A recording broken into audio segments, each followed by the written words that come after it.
Hi everybody, I'm Bree the Plant Lady, checking in with a tour from my parents' Zone 8 garden here in lovely Aiken, South Carolina. Now, just like at my house, the poppies that we sowed in, actually we did them here right at Thanksgiving, are all starting to bloom. And when we pulled in the driveway, I was so excited to see my mom's poppy patch. And I can't wait to give you a tour showing you all the things that they have growing here. I will definitely say that this part of the country was far more impacted by the holiday freeze than we were in Raleigh. When we were driving through the neighborhood last night, I couldn't believe how many palms are just crispy brown, probably dead. Their clumping bamboos here look pretty bad. They need to be cut to the ground. So I'm feeling a bit extra grateful that our holiday freeze, where we went from like 75 to 11 degrees, wasn't nearly as detrimental as what they experienced here in Zone 8. But without further ado, let me turn the camera around so I can show you all the lovely sights. I'll confess, I was a bit shocked when I walked out this morning and I saw how empty this shrub border is. But I know they've been working really hard to clear out some of the kind of invasive things that had gotten in here. And it definitely reads as neat and tidy. I'm glad to see that they have some poppies that did establish in here, along with some salvias and, other perennial species. But quite a few things like the teucrium, which are usually evergreen shrubs, died to the ground because of that holiday freeze. So there was a lot of stuff to cut back that they wouldn't ordinarily have to remove. I know she's struggled to get poppies and larkspur and stuff established in here, and you can see she's got like a single plant.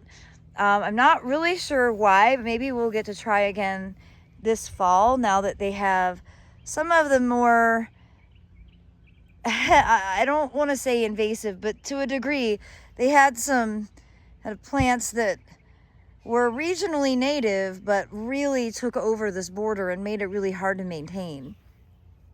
So, looking at it now, it's definitely a lot cleaner. I will say the native, what is this called? Sparkleberry. I think this is a type of Zenobia. Seeing it in full bloom, it's one of the most magnificent plants that you could have in your landscape. And it actually does grow kind of just natively all throughout that woodland patch there. It's just one of the most charming plants. I mean, look at all of the flowers. I am just really, really in love with this plant. I don't have this at my house. I'm not exactly sure how it would do, but I guess if I find one for sale, I'm probably going to get it and try it in the new native borders. I'm very sad to report that their olive is completely dead. And this was actually suffering even before the holiday freeze, but I'm sure the holiday freeze did it in. And it's not coming back. I'm going to tell them they can just cut it down. Really they 2 years ago they had a great olive harvest on it, and I was like, oh my gosh, I wanna grow olives to eat, which is more complicated than just growing it. But I will say everything that they have left in here, so they basically eliminated any of the perennial ground cover stuff, but all of the shrubs and grasses and stuff look neat and tidy and purposeful. So that's great. Definitely reads as organized. It's still a massive amount of square footage to maintain. You kind of wonder why this just wasn't grass to begin with. Now I'm very pleased to see this section, which isn't really being maintained in any specific way. They're allowing for like this coreopsis and the pycnanthemum, the mountain mint, just to kind of spread and take over and basically just cover the ground plane up. I still think that's the most efficient approach to managing large amounts of square footage. Just plant some native perennials that will spread, and don't try to micromanage them. Just let them grow and fill in the open space, and then you won't have to mulch. You won't have weed infestations. So I'm glad to see that they're leaving this section, because ultimately this is going to provide a lot of great pollinator habitat, and it's just going to be a lot lower maintenance than trying to maintain open mulch space surrounded by trees and shrubs. So walking through the woodland, you can see there's that Zenobia everywhere. It's just sort of the native kind of understory shrub base, and it's just so charming. I really love it. It doesn't grow natively where I live, so I do question whether it would really enjoy life in Fuquay-Varina. I'm pleased to see that a lot of the camellias that we planted years ago when they first moved in are doing well. They're large enough to finally be uncaged.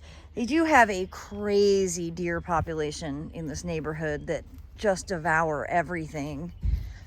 Though this woodland is a little too dark, I think, for camellias. They would prefer a little more light.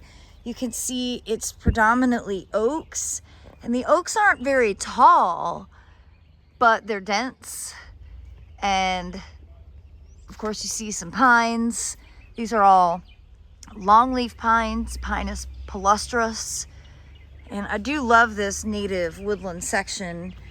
It's kind of hard to imagine, but this entire neighborhood would have looked like this before it was developed.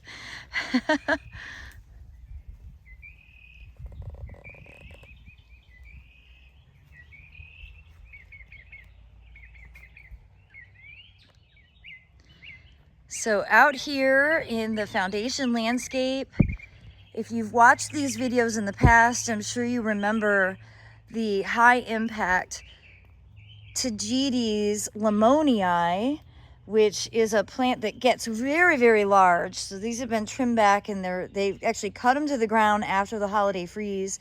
And this is what's re-sprouted. They're a great plant for deterring deer. And they have them planted all along this foundation. Of course, crinums coming up, and encore azaleas that are finished blooming. And she planted mint, and it's very capable. So mint is sort of growing in as a ground cover here. And then in this bed, she's cleared a lot of the ground plane. And I'm giving a talk today for the Aiken Master Gardeners, but tomorrow is the Sacred Heart Garden Tour and plant sale. So I have a feeling we're going to end up plant shopping to get a bunch of annuals to fill in this open border. So that should be fun.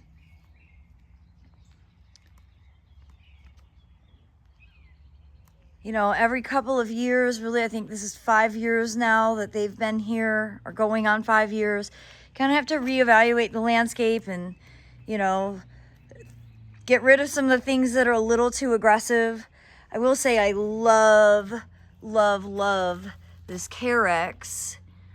And I need to confirm with Jenks the species, because I don't know Carex well enough just to say it with confidence. This might be Lurida. I'm not 100% sure.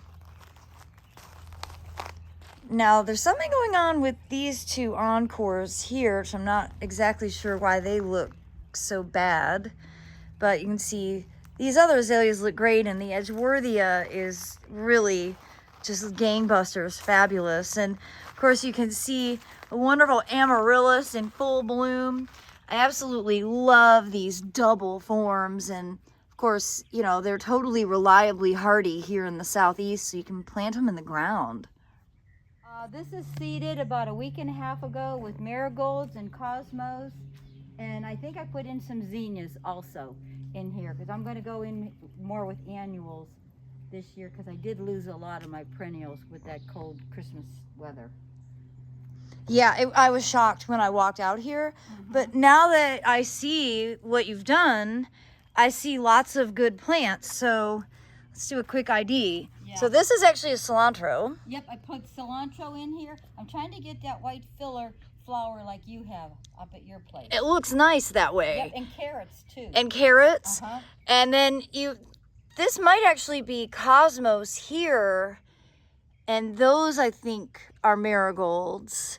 You can actually tell by the smell, but as you guys can tell, I've got some garlic scapes in my hands, so everything in the world smells like garlic right now to me.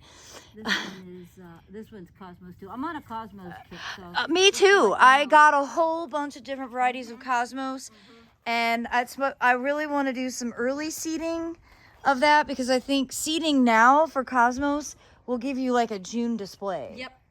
And I'm going to do it like every 2.5 weeks, not put all my seed down like I've done in the past. Then they tucker out in August. Succession plan. Yes, exactly. I have that written down to do, and I'm doing it this year, which is wonderful. I'm doing what I'm saying I'm going to do. It's a good goal. Yes, I know. Finally, I'm catching on.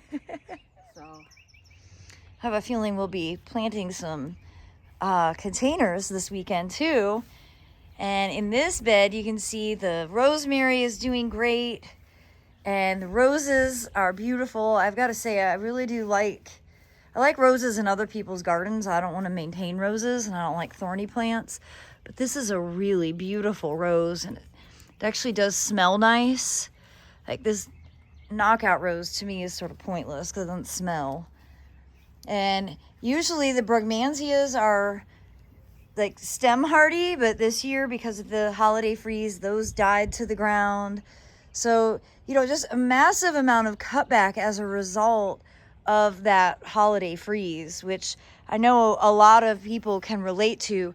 We were really fortunate in the Raleigh area to not have more damage. It's kind of shocking, though, how many plants suffered in this climate, which is warmer than us. And you might remember that my dad was in a dispute with the HOA over his land yacht. But all of that is solved, and this patio really is so awesome. It gives them a lot of room to be able to really enjoy sitting poolside. It's not really pool weather yet here in South Carolina, but it also gives them a great opportunity to have a lot of container gardens. And right now, they have them filled with grains, and I am so excited because they look great. So let me show you. Now soon it'll be time to put summer annuals in, and I have a feeling we'll be doing some plant shopping tomorrow for that purpose. But you can see how beautiful the wheat is here. And this one has awns, as you can see. They're kind of like whiskers. But here we have an awnless variety. So from a processing perspective, Awnless varieties are better for, grinding into flour, because there's less stuff for you to have to winnow out. Now over here we've got a bunch of pots here. I think these are all barley. I think barley is just the prettiest of all the grains. And you can see behind here, the clumping bamboos really took a hit from the cold. And we were talking about it this morning, and I guess the easiest solution would probably be just to cut them maybe a foot to the ground. They are starting to grow out, but it'd be really tedious to cut each individual stalk. They're not dead by any means, but again, usually they're evergreen. And so that holiday freeze really did a number. This one looks much better than that one. Now, that one is just starting to get some green. But you can see they really took a hit. I am flabbergasted by the cold damage that I'm seeing here. And, the point of these was to provide screening. However, now that's not so essential because they have this great buffer behind them that basically shields them from the house that was built on the other side here. So cutting these down to the ground and letting them grow back out really won't be that big of a loss. It's not going to impact the view in any context. And when I walked out yesterday when we got here, I was just stopped in my tracks. I think this pot of wheat is so beautiful, and their cats love it. They like to nibble on it, and they like to sit in it, and that's the whole point. Now, I did want to show you guys, I seeded I seeded tomatoes a few weeks ago and they're very slowly growing. I don't think I'm gonna have any to offer at the open garden. This is what my cream sausage tomatoes look like right now. They're very small. Remember, I'm not trying to rush summer. I don't need to start my tomatoes so early. They'll die before the 4th of July if I get things planted in April and May. The soil is still too cold. So I really have switched my summer vegetable gardening to a more like I don't plant tomatoes until June. And I highly recommend that schedule to anybody in the Southeast because we have a really long frost-free season and it's just not necessary for you to start summer in April. I was really sad to see that the bottle brush or callistemon has completely died from the holiday freeze. And you know, this is a plant that is typically very reliable in this climate, but it is dead. It is not. The green that you see is actually, those are like awful things. Those are blackberries. Ugh. Ugh. I don't know if I want to be the one to tell them they've got a blackberry infestation in this bed. Of course, you can see the Tagetes lemonii, which did die to the ground, but here it is starting to flower. And it has such a distinct smell. Animals really don't like it. So if you live in Zone 8, that is a very reliable flowering perennial to help deter deer, rabbits, groundhogs, anything that nibbles on the foliage of plants. And you can see the Tagetes lemonii here. Again, had to get cut all the way to the ground. It does usually form woody stalks, and it can get quite large. You can see there's an original plant. And look, there is a crinum starting to bloom. Very exciting. One's probably already done. More buds coming.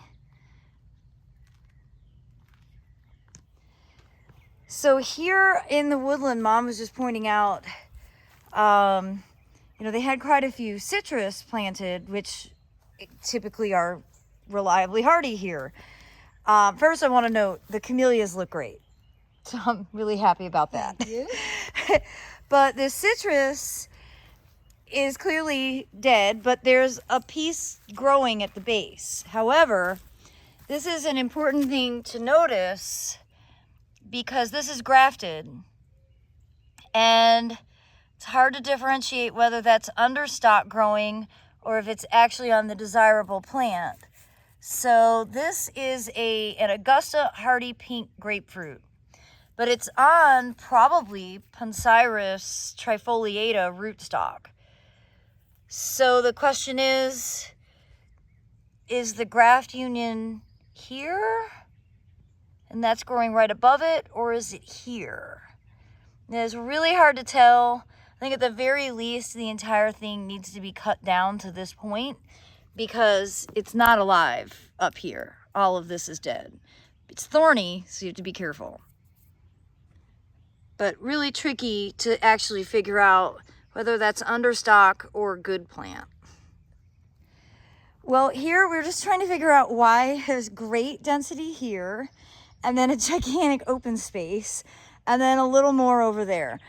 I know we seeded the entire bed, showing the process of seeding this bed, so I don't understand why there's a big open space. But there is. Now, this was the Cottage Garden mix that I sold last fall, and I really think it looks great.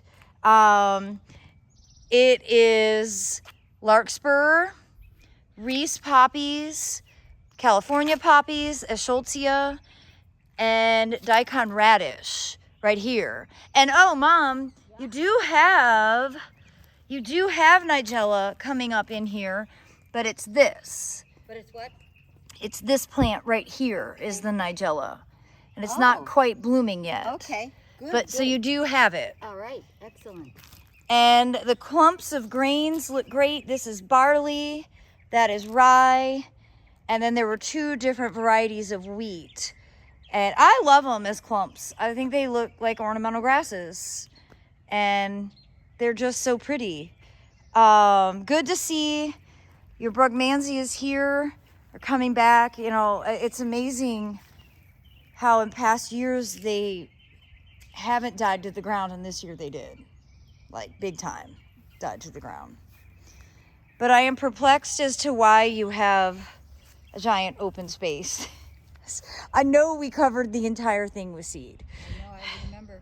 Maybe some of it washed away. I don't know. It doesn't make sense.